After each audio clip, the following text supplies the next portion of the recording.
Kpetikou, is she a fun story for Washington State or what? Yeah, she's named Freshman of the Week and had really been struggling. But the last 3 games, it's like the light bulb went on, double figures getting out there, and really what a lift she has given this team off the bench. All right, Washington State, Oregon State. Wow, we were waiting for this one, weren't we?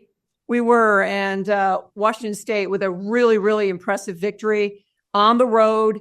You know, they moved to 8-4. They were on a 2-game slide, so they continue to be in the mix as you look up. And we have talked about it so much, Ann, how important a top 4 finish is, because just the road to a championship and that NCAA bid just gets so much easier if you can take 1 game away or 2 games away in that tournament setting. This is a really tough time of year for teams. Freshmen, especially coaching staffs. We've been together really since the summer, and there's always like this horizon that you can keep improving and keep working. But, you're looking at like a 5-week season right now, and then you're heading into tournaments. So suddenly coaches' perspectives change. And I think players right now, you're just trying to get over the hump and, school and weather and everything that's going on. This can be a really, really tough time of year. And the teams that do well really have to power through, and they're able to keep their focus. And I think one of the things we've got coming up are some teams that are home for the entire week. We don't get that very often in the WCC.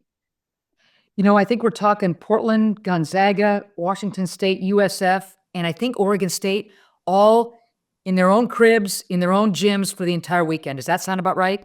Yeah, and I think it's so important if you're home for the whole weekend that for the whole week, essentially, not traveling, you dig into your academics to school, but you dig into basketball, you get your rest, and you just kind of catch up with your life. But boy, you got to dominate at home, because when you look at the standings, and we've done that a bunch, where you finish really does matter as far as seedings in Vegas and the pressure, and coaches are talking to us more and more about that. These games coming up are really important.